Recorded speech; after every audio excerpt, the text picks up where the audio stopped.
unarebye kuri history ya Christmas is not even Christianity. Hey, that's supposed to be. It's a pagan ritual. Ntabwo ari umuco wa gikristo bivuga mu kinyarwanda ko rwumvikane neza. Mbwire. Ntabwo ari umugenzo wa gikristo. Noheli Noheli si umugenzo wa gikristo. mu mateka wayitangira kwizihizwa ku isi. Ni umugenzo wa gipagani. Ni umugenzo wa gipagani. Haje buriya ujya ubona ikintu abantu bapreachinga cyane cyitwa Trinity. Yego. Ubutatu butagatifu. Ni ahantu bwanditse muri Bibiliya. Kubera nabi noneho muri comment section. That's a fact. Bamerere nabi ariko banyereka icyo cyanditse. Gendemera ukoze. Imana roho mutagatifu. Ijambo ryitwa ubutatu butagatifu. Ijambo ryitwa ubutatu ni ahantu ryanditse muri Bibiliya. Oya kudashaka. Nta cyanditswe gihari kivuga yuko kugira ngo ube umukozi w'Imana ugomba kudashaka.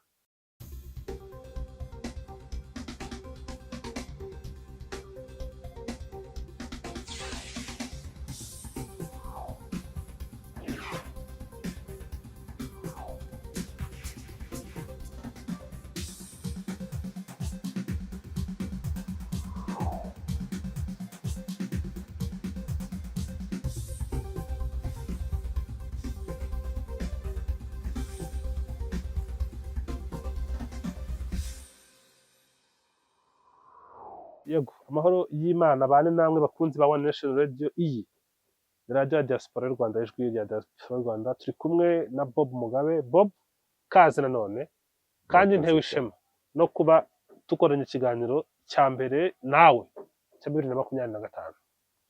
This is our first show, man. Kongusi ndabasuje nifurije abanyarwanda bose umwaka mushya muhire. Nanjye ni ishema. Sibyo ko buri mwaka wanjye utararangira. How's that supposed to be? Usibye ikigare umwaka warangiye ryari? Warangiye tariki 31. So nawe urasa nari ndi hano kuri convention center. Fireworks nziza cyane. Minota hafi 20. Hano mu ijoto. Urumva? Bibiliya iravuga ngo nta gishya munsi y'izuba.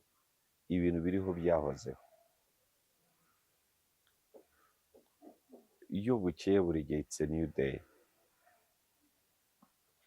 It's a new opportunity. Icya kabiri kinakomeye cyane. Urugero jyewe navutse ku itariki 13 z'ukwa kabiri. Kumbwa ngo nangiriye kubara first January ngo umwaka urarangiye. Ngo n'uburyaryo urambeshye. Umwaka wanjye nawe utagiye tariki 13. Ako tariki 31 February, I mean 31 December, amezi 12 agize umwaka barangiye. Ikalendari nayo ntabwo ari nziza. Iriya kalendari ntabwo iri true. Ari byo nyinenga. Urumva iriya kalendari ishingiye ku mihindukire y'ibihe n'amasaha. Or buriya iminsi igize umwaka urayibona. N'amezi 12. Ni iminsi 365. Ariko irarenga. Iyo ukoze orbit ukareba urugendo isi ikora izenguruka izuba, birarenga amezi 12. Birengaho like a week cyangwa 2. So iriya kalendari ifite akabazo. Ariko kuko ariyo yabaye yiri famous kubera ubwami bw'i Roma bayadoptinze n'inyuguti zikandikwa muri Roman, yageze ahubwo iradufata. Ako nyamara hari izindi kalendari tunaziretse. Hariho na kalendari ya Mugabe. Kalendari ya Mugabe itangira itariki 13. Iyo niyo tariki yanjye. Yesterday if not yesterday but one. Ndumva muri Ethiopia nibwo bizihije Christmas. Ku itariki 7 yego, it was yesterday. Umwaka wabo utangira November. Hari ibintu byinshi cyane umuntu yakwibaza. Ariko yewe ikintu cya mbere nshimira Imana ko mfite ubuzima. aricyo kiruta byose. Mm. kandi ibyo buri uko mbyutse ndayishimira cyane. Ibintu by'umwaka kurangira n'umwaka utarangira hariho iminsi, ibyo ni ibintu bihimbwa na capitalists. Eh, ndagira ngo ubyumve neza, buriya aba capitalist ba making sure yuko buri munsi haba hari umunsi mukuru mpuzamahanga w'ikintu runaka, ariko uzi icyo baba bagambiriye? Uwo munsi mpuzamahanga w'ikintu runaka, it is true are you in towards, uze kuniza ikinyarwanda Yego. cyawe, yego. it is true are you towards spending, Ni ukukujyana mu gituma urekura amafaranga. ugura ikintu, kubera ko icyo kintu iyo uwo munsi ugiyeho hari ikintu ugomba kugura Yego. Yego. kijyanye n'uwo munsi. Hariho n'umunsi numvise ngo wa Saint Valentin, ari gukurikira my birthday, ngo abantu ngo bambara niba ari imituku cyangwa imikara cyangwa imyeru. Imituku n'imikara. Eh, Ni umunsi ukomeye cyane w'abakundanye. nawe ubwo ngubu buri mu ikinyoma gikomeye, ariko nta kibazo. Reka ikiba kigambiriwe, this is when abantu bagurisha indabyo bagurisha cyane, Yego. restaurants and hotels zigurisha, musicians, hotels bagateraringa a product bavuga ngo ijyanye n'urukundo ariko ijyanye no gutuma spending, Urekura amafaranga. so bakiretinga the entire day, ukabona ikintu cyose kizengurutse uwo munsi it's about spending. Hakabaho of course niba bashyizeho umunsi w'umugore, you are going to spend on your mom birenze ibyo waspendingaga, and you are going to spend on your girlfriend cyangwa your wife birenze ibyo waspendingaga, Cyangwa your sister wohereza hamwe. your sister, even your daughter. Babona impamvu ituma uvana amafaranga mu mufuka. Of course bakiretinga uyu munsi, bagakiretinga n'uwa malariya, bagakiretinga n'uw'igituntu, bagakiretinga n'umunsi mukuru w'ibidukikije, bagakiretinga n'umunsi mukuru w'ubwana. Gusa ntacyo bifasha mu gutuma abantu baba connected, bagirana bonds, bagirana fraternity ku buryo bitaba by'abantu babayeho First of all, mu buryo bwa creating baruke. bonds, aho ngaho uramfasha mu kinyarwanda, Yego. creating bonds, sinzi ukuntu nabivuga, Bonds ni ikintu kibahuje gikomeye, guhuza imirongo abantu ifashije uburyo abantu. bagirana ubusabane bwimbitse, ntabwo biba outside, biba inside. Ndongera, ntabwo bibera hanze, bibera indani kurenza hanze. Uko umbaniye umunsi ku munsi, ntabwo kugusohokana nkakugurira indabo tukambara imyenda isa aribyo uwo munsi uri buduhuze kurenza indi minsi yaduhuzaga. Niba uri my girlfriend, no mu gihe ngukeneye nkakubona, nanjye mu gihe unkeneye ukambona, mu byiza no mu bibi nkaba ndi present, nkakwinkaraginga mu byo ukora, nkakugira inama, nkakuba hafi. Ntabwo duhuje, ntabwo uriya munsi wa Saint Valentin uduhuza kurenza iyindi. Oya, cyokora yenda icyo twakora kuri Saint Valentin ni uguselebratinga relationship dufite, ariko you can celebrate it anytime by going today on a date. Ndabyemera. So Ariko nanone kuba abandi bari kubikora ntubikore, ariko ushobora kurangira uvuga uti niki cyerekana ko uyu muntu turi kumwe. thank you. Kuba abandi babikora, abandi babikora, iryo jambo uryiteho, that's a keyword. Ibibazo byinshi ku isi biterwa n'abantu bashaka kuba nk'abandi. Nubona n'izi ntambara zo muri Afurika, abantu benshi n'imyigaragambyo ihari, uriya niba ari perezida kuki se jyewe namuba? Nanjye ndashaka kuba nk'uriya, nanjye ndashaka, ariko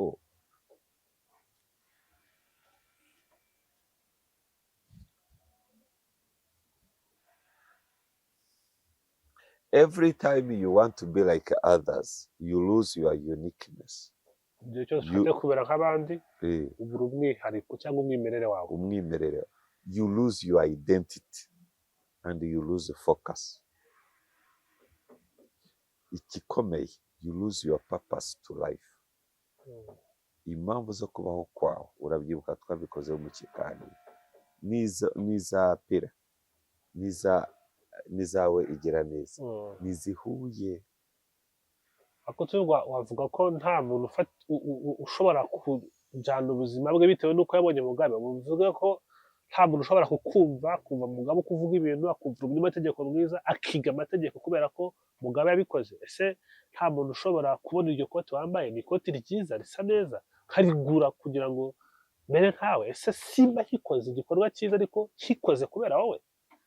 influence ibaho, Yego. ariko niba uguze iri kote ntabwo uriguze kugira ngo wambare nka Mugabe, uriguze kubera ko utekereza ko nawe ryakubera. Yego. Ushobora kugura ikoti nk'iri ngiri ariko wowe kubera the skin color Yego. ukagira bakaguhitiramo iry'umukara cyangwa iry'ubururu. Style zibaho abantu bakazikurikira. Yego. Natwe ibyo twambara ari abandi babyambaye, True that. ntabwo ari igihe wadukanye kwambara ipantaro n'ishati cyangwa ikoti. Ariko icyo nshaka kuvuga ni iki, ibibazo byinshi kuri iyi si biterwa n'abantu bashaka kumera nk'abandi. True that. Buriya kwiga ni ukwigana, ariko jya ukomeza wiga igihe udatakaje umwimerere wawe. That's the right education. Education nta nubwo ari iriya yo kwicara mu ishuri. Education ni ugushobora kwiyungura mu bumenyi udatakaje umwimerere wawe n'indangagaciro zawe, urinde uruhu. Ari umugabo w'umukire tujya duhurira ahantu, she's a friend, abashaka yo mwicaye, abashaka abizi yatangiriye ku modoka imwe, bamaze kugera nk'ama-V8 n'izindi modoka nk'umunani, amaze kugira amafaranga. Ariko umugabo mukwepa mbishaka, niyo ashaka ko duhura ndamukwepa. I don't like his personality. Ntabwo ukunda umuntu ari. Ntabwo ukunda umuntu ari. Umuntu ari ntabwo mukunda. Yego. Ni wa muntu mushobora kuba mwicaye ahantu yiyubashye, agakuramo inkweto agashyira akarambika ukuguru ku meza. That is disrespectful. Nako ntabwo abizi. Ni wa muntu uvuga atya, uburyo ureba ibiryo byo mu kanwa. Very polite. Ni wa muntu uvugira kuri telefone on a loud speaker mwicaranye kandi agasakuza. Ni wa muntu birabangamiye. Niba unicaranye nawe ntabwo ubona umwanya wo kuganira nawe, arashaka gusuza uyu, ashaka kuvugisha uyu. Donc he wants to be a center of attention. So why would I sit with that person? Yari gutakaza umwanya. I'm wasting my good time. Icya kabiri, it irritates me. Birakubangamira. Cyane. Actually binera iseseme. Kuko iyo uriya ndeba ibiryo byawe byo mu kanwa, I can't eat. N'ikawa yanjye utuma najya ari utuntu biri against indangagaciro zawe. Najya ari utuntu nkora yenda abantu babona ko turi bizarre. Ngira utwoya tureture mu mazuru, hari ubwo tuba tuderaje akadukoraho. So hari abantu bamwe cyane bo mu isi yo mu burengerazuba badakunda somebody who touches the nose. Bayibaramo like yeah, like iseseme. Ariko ngira ubwoya kandi ngira n'ibintu bya sinezite, so amazuru yanjye mba nyazibura yagumoraho mubekera. Ariko still ndiho ndakubwira iyo nayo ni inenge, ndiho ndahangana nayo. It is a bad habit. You are trying to break it. Yego. Ariko ikibazo ni umuntu kugira bad habit banayimubwira ugasanga ahubwo ari defend. You don't want to learn. Kandi umuntu apfa mu buryo bubiri. Hari ugupfa tuzi kuri physical bakujyana Rusororo bakagushyingura, ariko igihe cyose upfa mu gihe utagishobora kwiga buri uba wapfuye. Kuko growth iva mu kwiga. Growth niho gukura cyangwa gukura bituruka mu kwiga. Iyo wanze kwiga ntabwo ukura mu mitekerereze no mu myumvire. Iyo wanze gukura rero uba wapfuye. kandi wabivuze neza kwiga si ukwicara ku ntebe y'ishuri gusa. oya it's a matter of time nawe hari ibyo mwigiraho natira hari ibyo mwigiraho Yego. nk'ubu ndabizi nshwanye nawe I know the reaction ariko nshwanye na Peter nawe nzi reaction ye I prefer reaction ya Peter Peter ashobora no kukureba akakwihorera akirebera muri telefone you look stupid kandi warakaye I agree. ariko ako ngako nanjye ndumva nishoboye kukiga kwa avoidinga nonsense byamfasha so ndiho ndakiga ndamwigiraho kuba ibintu byose bidakeneye reaction yawe. ibintu byose Buri wese bidakeneye uko uvuze si ngombwa kumusubiza. oya Okay. n'umuntu kuba yarakaye jye nkaza Kabaransiga. nkaza nkicecekera numara kurakara dukora akazi Yego. ni akantu keza cyane hari ikintu nakwigiyeho kuza ku kazi wambaye neza Yego. biriya binyereka ko you are focused you are wabitekereje aho ugiye wabitekerejeho n'ibyo ugiyemo nuko n'akazi kawe kubaha Yego. ibyo rero ni ibintu bimfasha njyewe bituma nagipfa kwambara zagarazagara Yego. kuko ntabwo wanumira wowe wambaye neza jyewe wayiruka shabe kandi ari igihe witwa mutumirwa Ari wowe uri kuri kamera. hari igihe uri kuri kamera ubwo si ubwo ndabivuze iki so mu gihe ndashobora kwiga ariko uriya mwene data ndaguhayeho urugero he doesn't want to learn so he cannot be my friend anymore Ari umuntu arahagije. kandi yumva iby'indangagaciro n'imyifatire myiza muri rubanda bitakimureba ahubwo money makes it a way for him kuba abantu bose bamwihanganira bakabona ari byiza Yego. kirisi nabyihanganira naho waba ufite miliyari zingahe by the way ni izawe ntabwo ari izawe Izahewe ntabwo ari izanjye. ahubwo uko umbanira nuko mbona Isomo ririmo witoreretega disrespect kubera ko uri ku disrespecting afite amafaranga kuko nayo isa yawe. kuko still nayo kumva yuko ukomeye kubera amafaranga ntabwo ubuze ubuza itandukanye ry'umuntu n'amafaranga. I agree. kuko umuntu niwe ukorera amafaranga akayashaka akayagwiza Yego. ariko amafaranga si yakugira umunyacyubahiro So that uko ubanira abantu nuko witwara muri rubanda ni ibintu bikomeye cyane. hari abantu mu byaro b'abasaza bubashywe kuruta abakungu bo muri icyo kibuga. Hari abasaza mu byaro b'inyangamugayo bubashywe Yego. bavuga rikijyana kureza na meya rikumvikana cyane bazwiho ubunyangamugayo byahamye n'imico myiza n'imyifatire. Yego.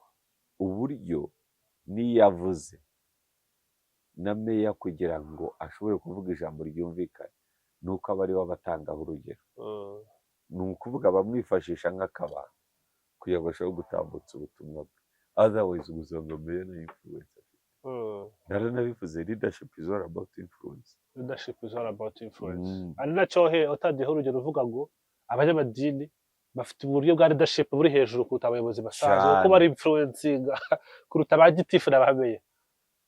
Leadership urayivukana ariko hariho niyo wiga. I agree.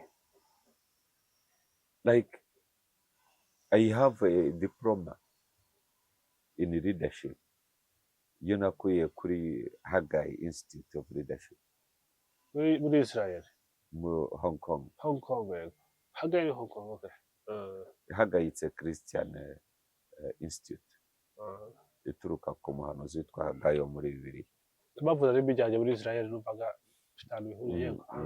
Haggai Institute ikorera New York igakorera Hong Kong ariko bajya baza no mu Rwanda. No mu Rwanda baragutraininga for 1 week ariko utanga amadolari menshi cyane. Like it's an expensive course. It's the executive course. It is a course for CEOs and the leaders. N'umuntu ushaka guhugukirwa muri leadership. Ariko leadership is all about influence. Niba udashobora kubwira abantu utaha ahantu muri harabateza akaga murabyumva mute tubimuye bagashobora kukumva udakoresheje imbaraga that's leadership, that's influence. ukababwira ikintu Bakagikora. bakacyumva nta resistance. Yego. Kandi nta mbaraga ukoresheje kugira ngo bakure aho hantu. Nicyo kibazo cyabaye ahantu henshi, yaba Kimicanga n'ahandi. Hari abantu urabona abantu bajyanywe mu mudugudu w'Abatsinda. Yego. bari abantu benshi baturutse Kimicanga. za Kimicanga mu maregeka menshi, ariko nzi umuyobozi wabigizemo uruhare. Njya mukubwira kenshi Kirabo. How they say was by force, babaye forced kuhava, ntabwo babishakaga. Kimicanga nta mbaraga zabaye, imbaraga zabaye Kangondo na Kibiraro. Yego. Kirabo uzi ibintu yakoraga, nigeze kujyana nawe yimura abantu. It was so impressive. Inama zarabaga nyinshi zishoboka. Icya kabiri, yareba abantu bagihejeje nguni akabasura, akavayo bwije, bamwe akajya mu bimina by'abadamu. Umugabo yaba yinangiye kuhava, umudamu we akamuinfluencinga, kandi umudamu we yiriranywe na Kirabo mu kimina cya kindi gitanga 1000 nawe agakontributing. Yego. Umudamu akabwirira umugabo kuri piloto akati ndavuganye na Kirabo, akamubwira rwose ku musega ati turahava, ati turava ahangaha aradutera, hamdushyira mu kaga n'abana bacu. That's influence, that's leadership. Sure that. Hari nabimuye hano nabo nta power yari irimo, ariko doko hareba amafaranga menshi. Hano hubatse KCC. Ukomeza kugana kuri bariya baba expropriated, kubashyize hagiyemo imbaraga z'ifaranga. Ariko n'ikindi, ahubwo utarimuwe niyo wababaye n'uwahasigaye urumva. Hari influence is very important. Nubona buriya nk'abagabo n'abagore hari ikintu kibatandukanye mu buryo bumva urukundo. Umugore cyane iyo umukunda ukamukundwa akaza arabibona, ariko umugabo ntabwo akeneye kumubwira cyane urukundo cyangwa kumugurira indabyo cyangwa just respect him. Umugabo ntabwo akeneye flowers, nta flowers akeneye, urukundo arukeneye muri respect, akumva ko ari umugabo. kandi so iyo respect rero hari uburyo bubiri, it is earned and it is given. It is earned, to earn, to gain. You respect, you earn it. Hari ibikorwa ukora kugira ngo abantu bakubahe. Oya, no kugira ngo girlfriend wakuyoboke, abe loyal to you, akuyoboke. So respect ntabwo ari ikintu kiba taken for granted. Oh yeah, respect is not something. Nubona n'umukobwa ukiri umusore ugiye gutereta ukabona respecting, arashoboye the signs of respect, uwo ni umugore sha ntuzahuma. Ariko umuntu ashobora no kwemera akanagusura, mukajya kuryoshya, mukagera gute, ariko cunga how she responds to you, cyane cyane iyo murakaranyije, cyane cyane iyo ugiye gufata imyanzuro atumva, iyo mubujije kujya ahantu udashaka, kandi ntabwo mubuza kubera just because you want control. No, uri urasesinga risks zihari, and your ability to intervene at the moment. Ntakubuza kujya ahantu, yenda hari amakuru mfite udafite, kuki utategereza se ko mbaza kuguha ubusobanuro bwose. Understand that I'm a man in your life. I'm talking to you out of love, not out of control. So that is respect. So ni cyubahiro. So icyo cyubahiro rero kijyana actually na influence. How the big influence you have on her. Umuntu yakubashye birumvikana, ubashije kugendera ha trust. Wageze influence, ushobora no kumugira inama akayumva kuko akubaha bati umuntu ubwibi ngibi buguba himeze rwose ibi bintu nibyo. Ariko umuntu utakubaha buriya ni ikibazo. So ukubaha k'ubuyobozi, ubuyobozi ndavuga butegeka, kubaha k'ubuyobozi kurakorerwa, yego, ubundi bakagombye kujya mu nzego z'ubuyobozi cyangwa z'ubutegetsi kubera influence ufite, yego, ariko kuko hagiyemo ibintu byo kurekrita abantu dushingiye ku zindi mpamvu nyinshi, hariho impamvu z'ubumenyi bwihariye waba ufite, hariho impamvu z'amateka, hariho impamvu ndavuga mu gihe waba uturuka muri community yaba yarasizwe inyuma n'amateka, ndavuga yenda mu gihe you are royal, ukabona iryo shyaka riri ku butegetsi somebody is royal to it, yego, like is even able to destroy n'izabamo kugira ngo ashimishe ishyaka, bakamuriwadinga. Ariko ikintu gikomeye cyane muri ibyo byose, muri izo mpamvu zose, hariho na gahunda yo kuzamura urubyiruko mu nzego z'ubuyobozi kugira ngo babe in charge. Ariko ikibazo kinakomeye cyane muri ibyo byose, aho uri reba iyo uvuze ni bangahe bumva ibyo uvuze, iyo uvuze ni bangahe bumva ibyo uvuze. Nurabona n'ibi bintu byanyu muba mukora bya YouTube, kugira ngo uvuge ibintu ejo abantu baze bakurikira ikiganiro cyawe, the next day, the next day, the next day, nuko there is certain influence you have. Yego, ushobora kwirirwa ubomborekana ibiki byose ugakora ibiganiro 500, usanga hariho views gusa kuri stati ya telefone, ugasanga kuri stati yanjye nashyizeho akantu mu gitondo kamaze kugera kuri views 280. ugasanga no kuri YouTube nizo ziriho. Nta influence ufite, kandi iyo udafite influence buriya ushatse watanga, ushatse wakitanga.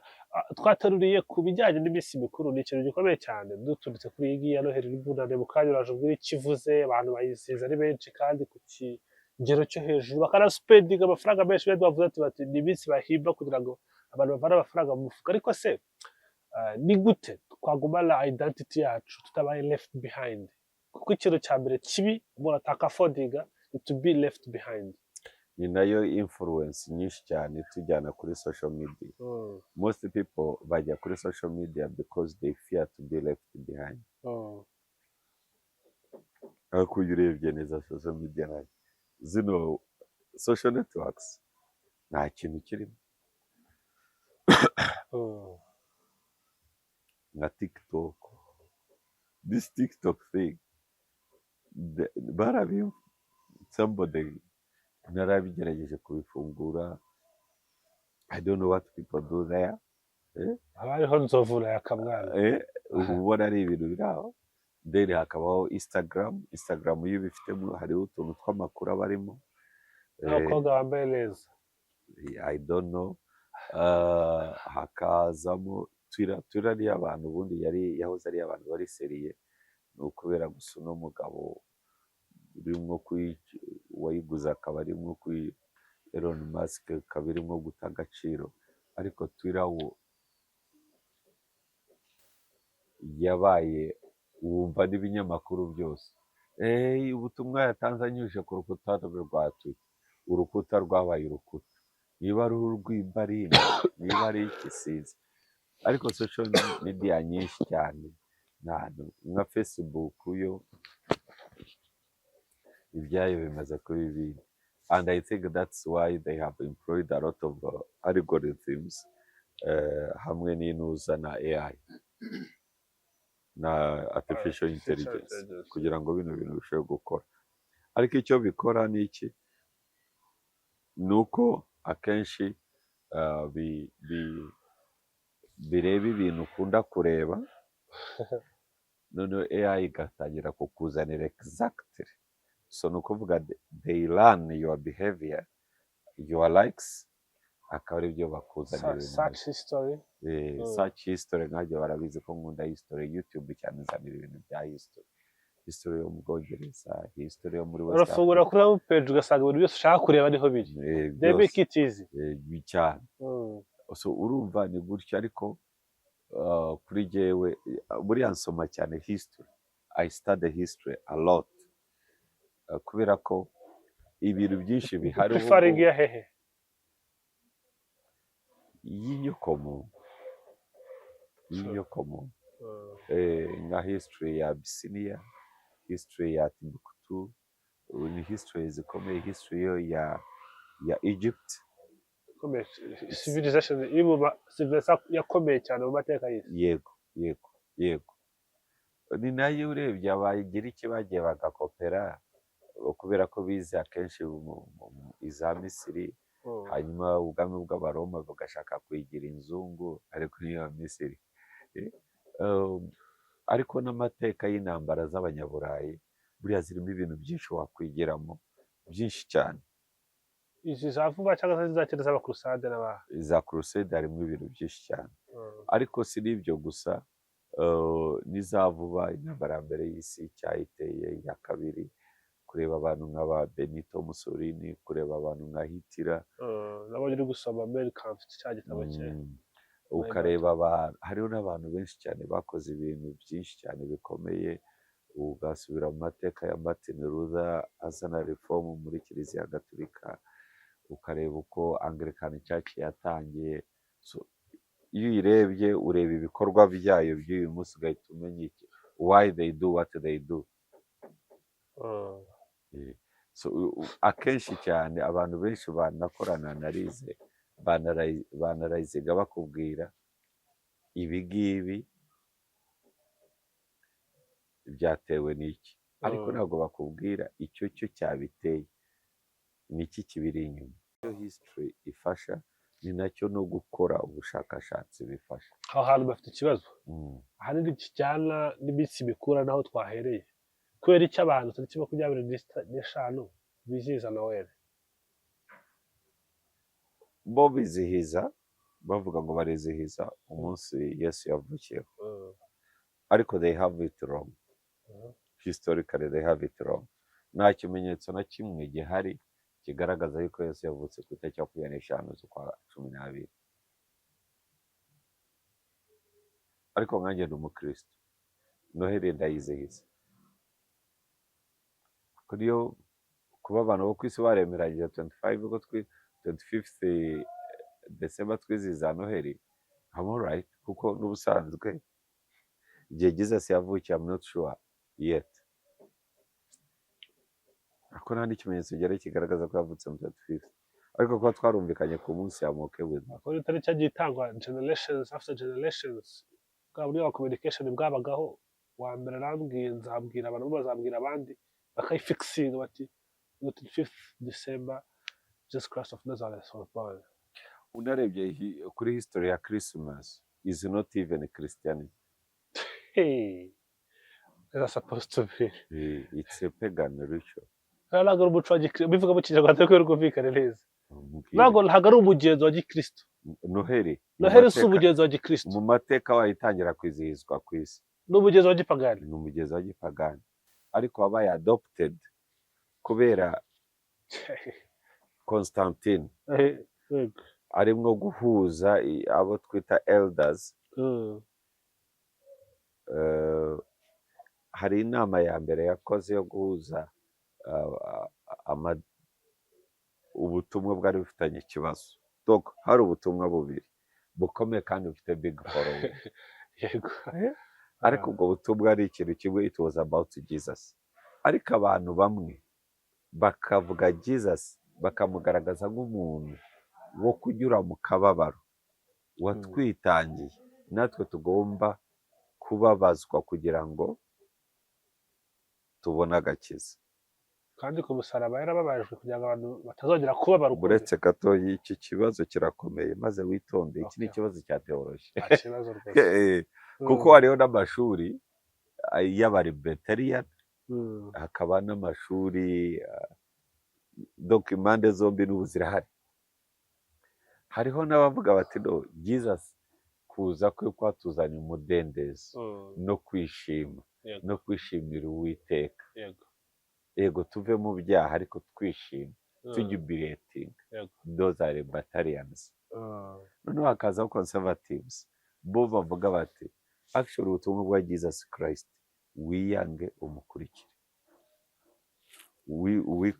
Bafite na scriptures bakotinga. wikorere umusaraba wawe umukurikire, twibabaze nk'uko yababajwe kugira ngo tugire ikirenge mu cye.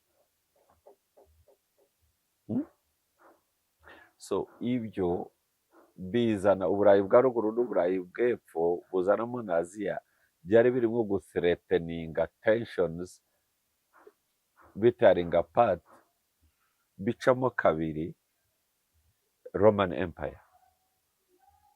So biba ngombwa ko Roman Empire kugira ngo ishobore kubaho, buriya Roman Empire niyo yatangiye yica abakristo. Intumwa zose hafi ya zose 12 za Kristo zishwe na Roman Empire, kugeza kuri Paul, kugeza kuri Petero. Bariya ni abantu bishwe na Roman Empire, ariko ubukristo buganza ubwami bw'abaromani. Uburyo byageze aho ubwami bw'abaromani kugira ngo bubeho nuko bugomba kwadopta ubukristo. Yego. Ubukristo bwarawuzinze the ignorant, bwatumye abaromani babakenera kugira ngo babeho. Yego. Kugira ngo ubwami nibushobora kuba bukiriho, bwe buriho kubera ko bwemeye ubukristo. Ni gutyo Constantine yabaye umukristo. It was more of a political strategy than a conversion in Christianity. The statement is heavy. Ariko niko kuri. That's the truth of history. Nta kintu ni bwo guhimba. You can read it, it's so. Now, muri ibyo bintu agerageza guhuza aba bishop b'izo mpande ebyiri, izemera aba libertarian n'aba conservative, bemera persecution. Ubundi kugira ngo Roman Catholic,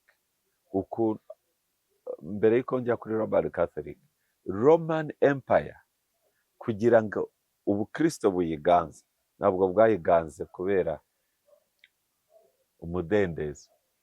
Hoya. Uko bicaga umukristo, bamubambye, bamuteye amabuye, bamubaze, bamutwitse, niko ahubwo havukaga aba followers ba Jesus. Yego. Ibintu umuntu yemera gupfira, ibi bintu bishobora kuba ari byo. Urumva bariya baba conservative bemera muri persecution bari bafite ishingiro, n'aba bari libertarian bari bafite ishingiro. So abo bantu bombi Constantine bisaba yuko aba a Christian kugira ngo abahuze, ariko arengera n'ubwami bw'i Roma. Abo rero bafata nibo batumye Bibiliya imera uko imeze uku nguku. Ngenda kumva. By the way, Christianity, it is the only religion aho abakristo bashobora gukriticizinga idini ryabo, different ku yandi. Akubwo babayobye, baba bahakanye. Oya. Kriticize amahame y'idini urimo wahakanye. Oya, nicyo kibazo cya ayo madini atemera abantu to debate no kugira ngo baganire ku mateka. Yubakiye kuri insecurity. Ntabwo bemera neza yuko utangiye gukriticizinga ibihari n'ibyanditswe yuko iryo dini ryabaho, doko riraregetse. Iyo wagiye kuri security, ni sensitive cyane, riri too sensitive. bahita bamera umuceri, ibintu bikamenyekana byose bakavuga bati bya bintu byari ibinyoma, bafite ibyo bahisha. Ubukristo rero si gutyo, kuko ubundi ubukristo Jesus ntabwo yaje gutangiza idini ryitwa ubukristo. Oya. Ariko icyo nshaka kubwira, reka nongere ngaruke. Yego. Mu nama ya mbere ya Nicea yabaye nko mu 1912 niba nibeshye, yabereye ahantu mu mujyi wa Nicea, yahujije ababishopu bagera ku 100. Iya kabiri, iya gatatu yavuyemo Bibiliya dufite ubu ngubu, kuko Bibiliya ubundi byari ibyanditswe bitandukanye, babyitaga imizingo. N'igihe cya Jesus bayitaga umuzingo, na nyuma yaho bakomeje n'imizingo. na ziriya nzandiko ubona ngo Pawulo yandikiye Abikorino, Pawulo yandikiye Timoteyo, Pawulo yandikiye Filemoni, ibiki, ziriya zandiko zose Pawulo ntabwo icyo gihe Bibiliya yari imeze uko imeze uko. Ni urwandiko yandikishaga ibaba, bakandika ku mikindo, bakandika no ku bindi, bakohereza abakristo, usomye agasoma bagahereza abandi. So kugira ngo birimere gutyo, it was a result of those meetings is necessary. Now ikibazo ni ikihe noneho? Muri ubwo bukristo buvutse muri Roman Empire, hahise havukamo Catholic, idini ry'ubugatolika. Twumvikane, Catholic is a very nice word, it means universal. It's a Latin word, means universal. So he wanted to create this universal belief. Ariko agenda ateza ibibazo, aho n'abandi bantu n'abayobe n'ayandi madini ayazana muri yo a universal religion of Roman Empire. A universal religion of Roman Empire. Ariko kugira ngo zishobore kwemerwa muri yo mainstream, sect nyinshi zifite kwemera nuko ubupagani bakagenda bazabsorbe. Yego. Nko muri Asia Minor hari abasengaga ikigirwamana cy'umugore gitanga uburumbuke cyitwa Diane. Hari abasengaga ikindi cyitwaga Artem, ari naho haturutse ibintu bivuze byinshi byateza ikibazo gikomeye cyane. A lot of religions mubona none ahangaha twagirana ibibazo. Ariho haje buriya ujya ubona ikintu abantu bapreachinga cyane cyitwa Trinity. Yego. Ubutatu butagatifu. Ni ahantu bwanditse muri Bibiliya. Kubera nabi noneho muri comment section. That's a fact. Bamerere nabi ariko banyereka icyo cyanditse. Gendemere ukoze. Imana roho mutagatifu. Ijambo ryitwa ubutatu butagatifu. Ijambo ryitwa ubutatu ni ahantu ryanditse muri Bibiliya. Ahubwo n'abarigoragoza barikuraho Jesus yavuze mugende mubatize. Mugende mubwirize ibyaremwe abaremwe bose ubutumwa bwiza bwo kwihana ibyaha no gukiranuka, mubwire yuko ubwami bw'Imana bwegereje.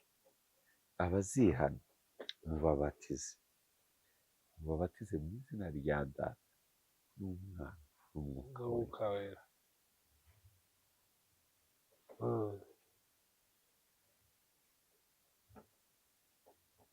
Nta cyanditswe gihari kivuga ngo kugira ngo ube umukozi w'Imana nuko you need to subject yourself to celibacy. Yego. Ubwo celibacy abantu babyumve no kujya mu gipadiri. Oya, kudashaka. Nta cyanditswe gihari kivuga yuko kugira ngo ube umukozi w'Imana ugomba kudashaka. Ntekereza ko ari nabyo abagirikani bagenderaho bagashaka kandi bakuza akaba abakozi b'Imana. Actually Bibiliya iravuga ngo umuntu niyifuza ingabire yo kuba umukozi w'Imana aba yifuje ikintu cyiza. Gusa agomba kuba ari ukuze mu kwizera. Yarihariye ibyaha ari ukuze mu kwizera. Icya kabiri afite ingeso, icya gatatu afite ingeso nziza, icya kane ari umugabo w'umugore umwe.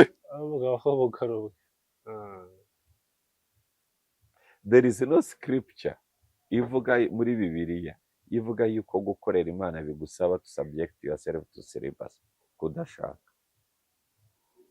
Actually let me take this debate to another level. Nta cyanditswe muri Bibiliya kibuzanya kunywa inzoga. Ibyanditswe nzi birenze bitanu. Hanyuma abavuga ko kunywa inzoga ari icyaha. Uretse gato. Nzi ibyanditswe birenze bitanu bibuzanya gusinda. Kandi kunywa inzoga no gusinda ni ibintu bibiri bitandukanye. Of course. You can drink without it. You see, gaturika roman empire yayigize igicumbi cyo kwizera kwa kristo. Ni nayo mpamvu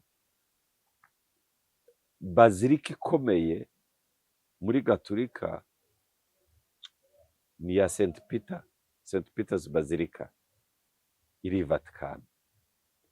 Now, ariko icyo nta nubwo cyakagombye kuba ikibazo, ariko ikibazo ni uko kugira ngo ibeho nka kiliziya gaturika iyindi myemerere idahuye n'ibyanditswe, itemeranya n'ibyanditswe byera, bakayihanganira, bakayireka, bakazana n'iminsi mikuru itabaho, abantu bakayakira innocently. Nta cyanditswe muri Bibiliya kivuga ngo nujya gusenga ugomba kuba ufite ishapure, ntacyo. Nta cyanditswe muri Bibiliya kivuga ngo nujya gusenga ugomba gukora ikimenyetso cy'umusaraba, ntacyo. kuki se babikora?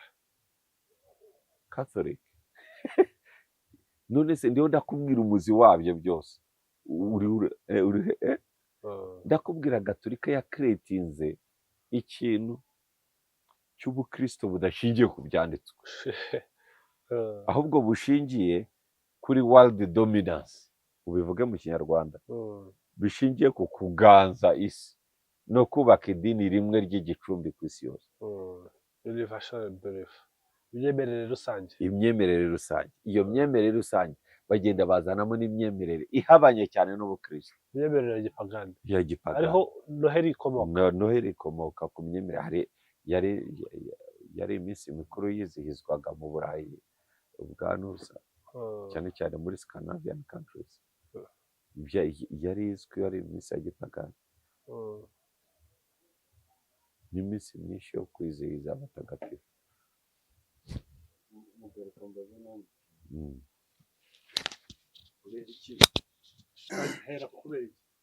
Kubera iki abantu bamwe bavuga yuko, kuko nari numvise ugaruka ku kigendanye n'umukozi w'Imana, ariko hari abantu batemera ko umuntu aba umukozi w'Imana, ngo umuntu yitwa umukozi kubera ko uwo muntu amwishyura nk'umushahara, cyangwa wowe bivugaho iki?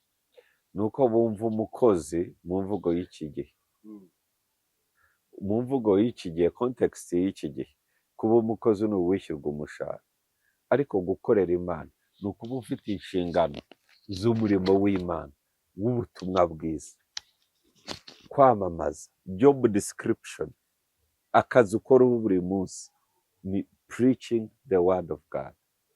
Actually, the right word y'umukozi w'Imana is a minister of the word of God. Ni minisitiri w'ijambo ry'Imana. Ni nayo nyito nyiza ya Bibiliya. Urabona abantu bita aba bishop, abiyita aba apotre n'ibiki, biriya biri down kurenza kuba minister of the word of God. Witangiye kugabura ijambo ry'Imana. Urumva? Ariko ni waba a minister of the word of God utaraba umwana w'Imana.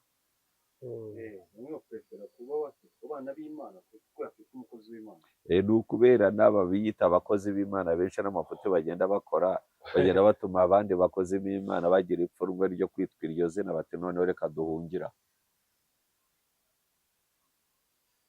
Ariko ikibazo kinahari, nta cyanditswe na kimwe kivuga ngo nujya, if you are going to preach, wambara ikanzu, ushyireho ibishura, ugira ute.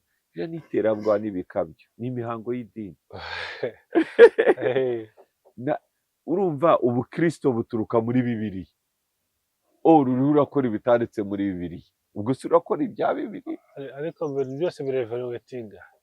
Urevaluating, urakora evolution. Evolution nemera mu bukristo, ukora evolution wuzuza ibyanditswe mu ijambo ry'Imana. Ntabwo ukore evolution wevoriwa usohoka muri Bibiliya utarura ibindi bishya. Tekereza yuko ibishya igihe cyagize bishya bitari bihari. Ariko byari bijyanye no muri icyo gihe, no muri Korani na hehe hari ndikubonamo ukabona n'inyandiko zihuye n'ibihe nk'ibyo ngibyo. Ndaguha urugero, hari imihango tugira yo gusiba.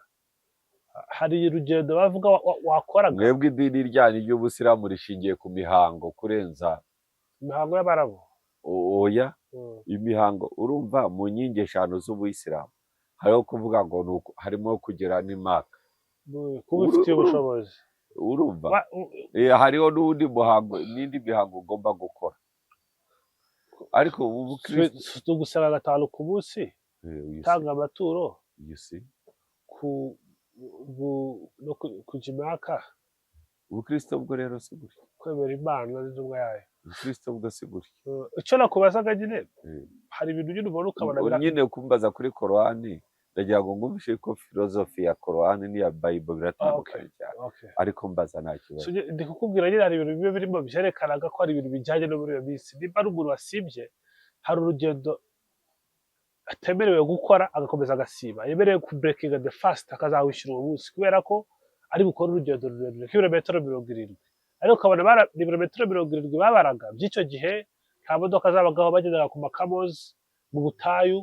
ushobora kugenda utasibye ukaba dehydrated kandi ukeneye kuba hydrated ukanywa amazi, ugasanga nyine barakomparinga ingero z'icyo gihe. ariko kuva ngubu ushobora no kujya muri United States ukagenda wasibye kubera ko ni mu ndege ni ibirometero 10,000 ariko nugenda mu ndege nta zuba riri bugukubite ngo ariko nayo mpamvu uba ukwiye kumenya ubundi bashyiragaho ibyo birometero 70 bagamije iki?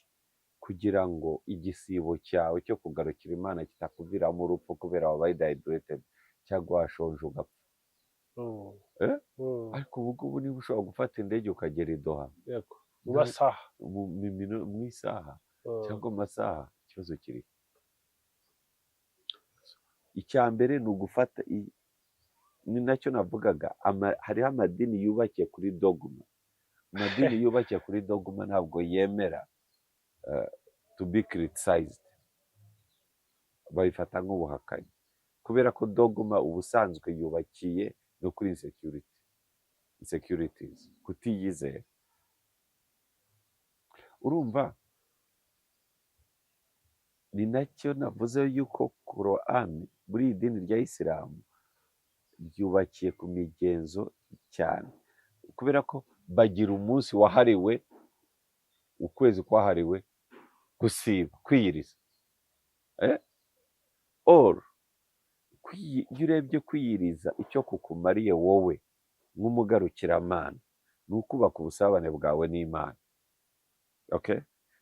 icyo cyakagombye kuba igikorwa cya buri munsi. ni ubuzima. simvuze ngo wakwiyiriza buri munsi ariko ntabwo wakagize ukwezi kwihariye muri ayo mezi. ariko abasiba barasiba, urugero kuwa mbere no kuwa kane ni umunsi umuntu yasiba bishatse, ariko ukagira ukwezi kwihariye ko gusiba. bivuze ngo igikorwa cyo gusiba n'ubundi gihoraho.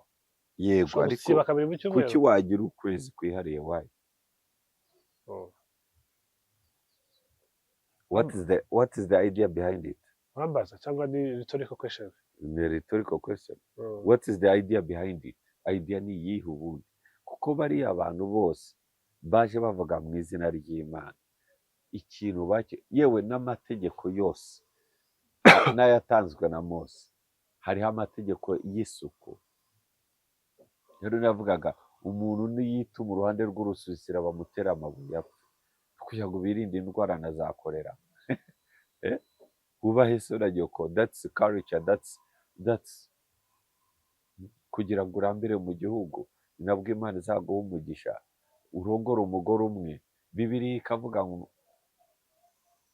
nubwo Uwiteka yari afite umwuka usagutse ngo ariko yaremeye Adamu umufasha umwe. umva impamvu bakanayisobanura. nubwo Uwiteka yari afite umwuka usagutse ushobora kurema ba Eva benshi, ariko yaremeye Adamu Eva umwe, umufasha umwe, ngo kugira ngo impamvu nicyo nkurira Bibiliya, kugira ngo babyare urubyaro rwubaha Uwiteka. kugira abagore benshi, abantu benshi bafite abagore nka 2-3 barabizi, abana bakunda kutumvikana. ese ku cyane nibwo z'Imana ziri no muri Bibiliya zitangwaho n'ingero zifite abagore benshi nka Dawidi na Solomon na Abraham na Nowa. Abraham yari afite umugore umwe agira inshoreke. umugore wa Dawidi yari umwe. abandi ni inshoreke. Abusalomo buriya n'abagore benshi bamwitirira ntabwo bari abe. akoresheje inshuro ariko barahuraga bakegesebura ntabwo wabishobora, abagore barenze igihumbi. ntabwo babura imbaraga. Gusa icyari gihari yari political arrangement y'icyo gihe, nk'uko ubu ngubu dusinya amasezerano tugashyiraho kashe. Kera y'ubwami bwashakaga kubana n'ubundi byarabaga no mu Rwanda n'u Burundi yewe n'ibindi bihugu bitandukanye, mwakoranaga amasezerano. Mu masezerano nuko ubwo bwami bushyingira, iyo ubashyingiye rero nicyo cyagaragazaga ko mwumvikanye ari amasezerano kandi yo kwizerwa, kuko niyo watera ahantu washyingiye. Rero turi kubyumva kuki Bibiliya ivuga umugore umwe, hakaba hari abantu batanga ingero muri Bibiliya bari bafite umugore umwe ariko bakagira n'inshoreke. Izo nshoreke se ntibabyaranaga? Ubwo bumwe bw'abana bugandukira Uwiteka, umwana wavutse ku nshoreke we ntahurana ibibazo n'undi. Kuki ni nayo mpamvu y'ikibazo kiri hagati y'ubukristo na Isilamu, ni ikibazo cya Aburahamu n'inshoreke. bamwe bakomoka abanyisiraheli abandi bakomoka abarabu. ariko kandi abarabu bagushinga iryabo dini, abanyisiraheli iryabo, bahora bahanganye bakabishyiramo na politike, kandi bose ari bene umugabo umwe, bose ni bamwe kandi basangiye umwuka, isi ni imwe. byashaka ujye uve conclusion ko cyo kurongora abagore benshi. Urebye neza muri kuki abayisilamu bikora bikitwa sakirirego, kandi hari abantu aba biblical figures tubonye ko wajya turi kubita abagore b'isezerano, tubonye ko bari bafite inshoreke. Yego, ariko muri the new testament Jesus ntabwo yabyemeye. Ubu ufite umugore umwe bivuze ko ababikoze ubu n'ibicibwa Imana izabahana ku munsi w'izuka. birivuga ntabwo ari gutyo birivuga, maze ibya Bibiliya ntabwo babyihutamo gutyo. Uritonda, worohamo, worohamo rwose. Urabona ikintu Jesus yazanye ntabwo ari uko idini rya Judaism ritari ririmo gukora. Yazanye the right message na right reforms no kwegereza abantu Imana, akabahereza access, buri muntu wese akegerera ku Mana. Ariko nko mu Baheburayo 13 baravuga, yego 13 baravuga ngo abapfuye bakizera gukiranuka guhashwa n'amategeko bazacirwa urubanza bashingiye ku mategeko, kuri ayo mategeko. So for us the salvation, the belief we have doesn't depend on 10 commandments, but it depends on the sacrifice of Jesus Christ, which makes us automatic obey the 10 commandments. Tutanabyitayeho, hari amategeko 10, hari na sacrifice ya Jesus Christ. Ntabwo mushingiye ku mategeko 10, mushingiye kuri sacrifice ya Jesus Christ, ariko bikongera bikabagarura kuri amategeko 10, kuko ari amategeko 10 ibyo avuga n'icyo agamije byose bihuriza ku gakiza. Ntukibe, ntukice, iyo wakijijwe ntabwo ibyo wabijyamo utese warakijijwe. ukifuza umugore wundi, umwifuza wose ushaka iki, ayo n'irari. none se urumva icyo amategeko commandments ntugasambane, kandi dufite abantu muri biblical figures bafite inshoreke, bivuze ngo bagiye mu busambanyi. Harimo abantu bamwe bakoze amakosa mu gihe cya Bibiliya. Icyiza cya Bibiliya, reka mfate nka Samusoni.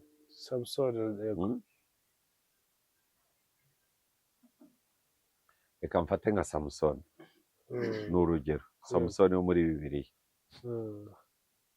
Samusoni wagiraga imisatsi myinshi, akagira n'imbaraga nyinshi, yaneshaga abantu ari umwe, ariko yagiraga n'igati, agakunda umukobwa. Bibiliya bakandika, agasambana nawe bakandika. Dawidi agacura agatsinda, Dawidi agatsinda Goliyati bakandika. Dawudi ari umushumba w'intama mbere yuko atsinda Goliyati bakandika. Goliyati w'igati.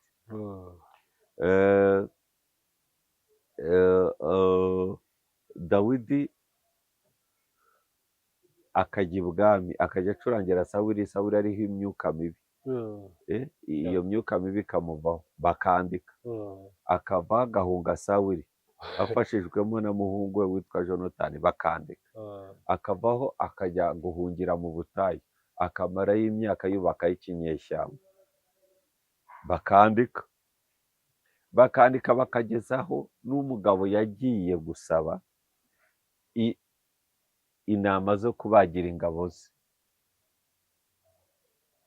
Bibiliya ikavuga ko uwo mugabo ibyo yasubije Dawidi, yari afite umugore we, uwo mugabo yitwaga Nabali, yari afite umugore we witwaga Abigayili, ngo umugore w'umunyabwenge ariko umugabo ari ikigoryi. Bibiliya ikabyandika ikavuga Abigayili ko ari umugore w'umunyabwenge ariko wari ufite n'uburanga.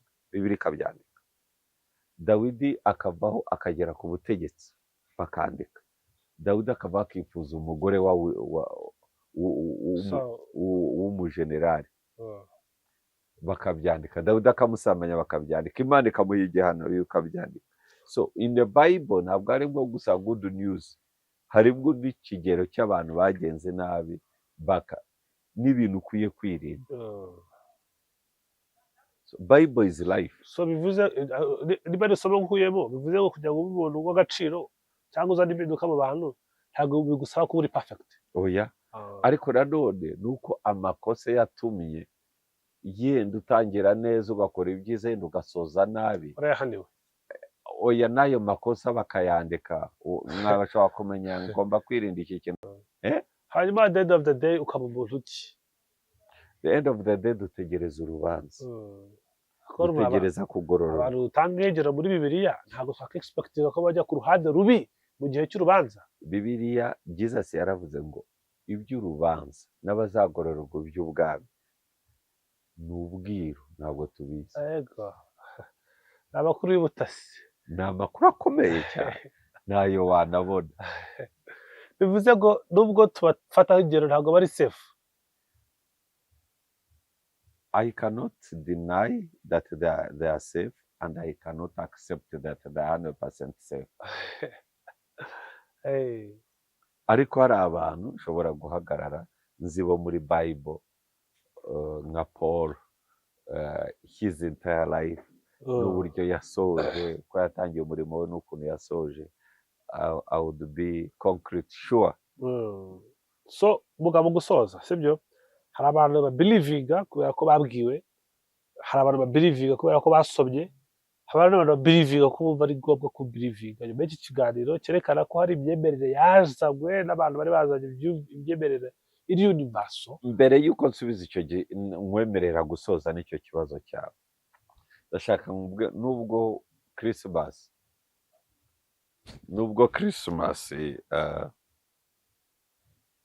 Christmas yagiye ituruka mu bapagani, ariko Gatolika ikayisobanura ko ari ukwizihiza umunsi w'ivuka rya Yesu.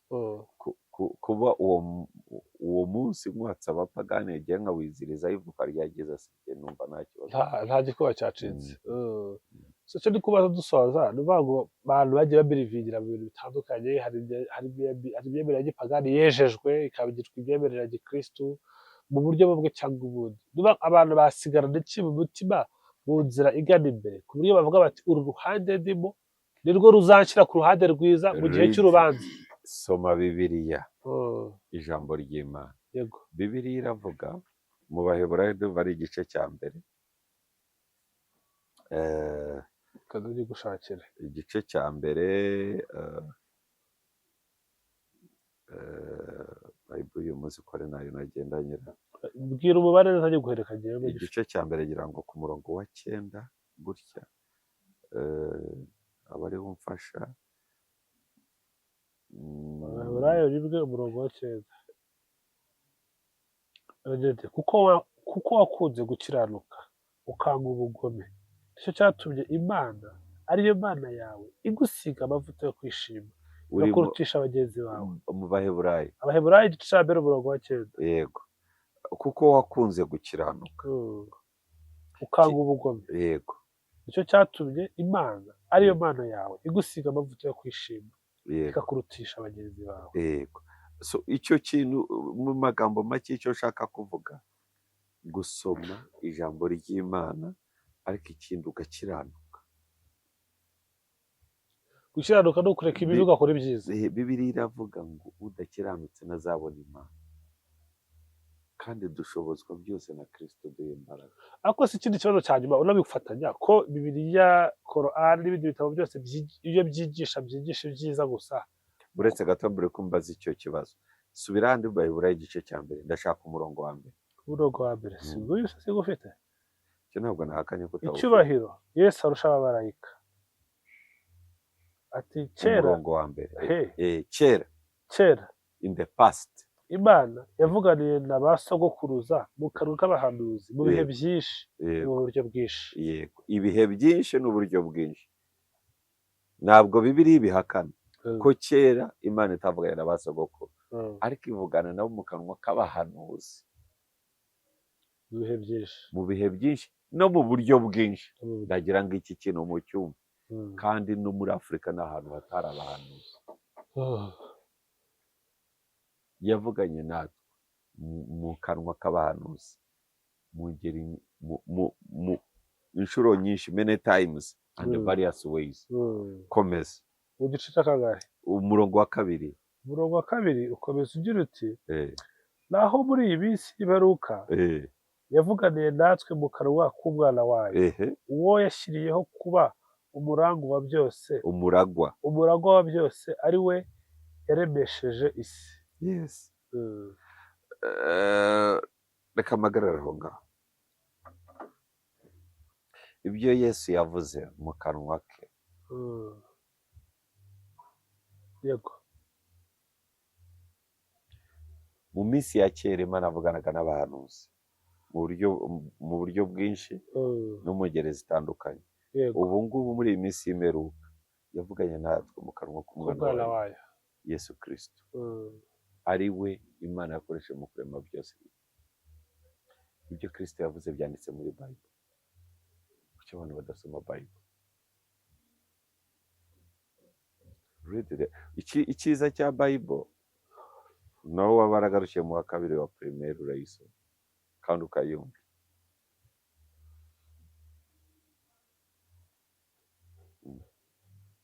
So, ibisigaye twavuga ku madini n'imyemerere hirya no hino mu nzira no mu buryo bwinshi no mu nzira nyinshi zitandukanye, ariko icyo tugomba gusigara kubaha Imana ugakiranuka, gusoma ijambo ry'Imana no kugira ubuntu ukanasenga Imana. Murakoze, murakarama. Bob Mugabe, kagushimira n'ukuri wagize neza. Umwaka mushya muhire n'imiryango yanyu. Ikiganiro nyuma y'uko ucyumva ndumva mbaye umuntu uhindutse, imitekerereze. Imana ishimwe cyane. Twizere ko n'abandi bari buhinduke. Murakoze cyane.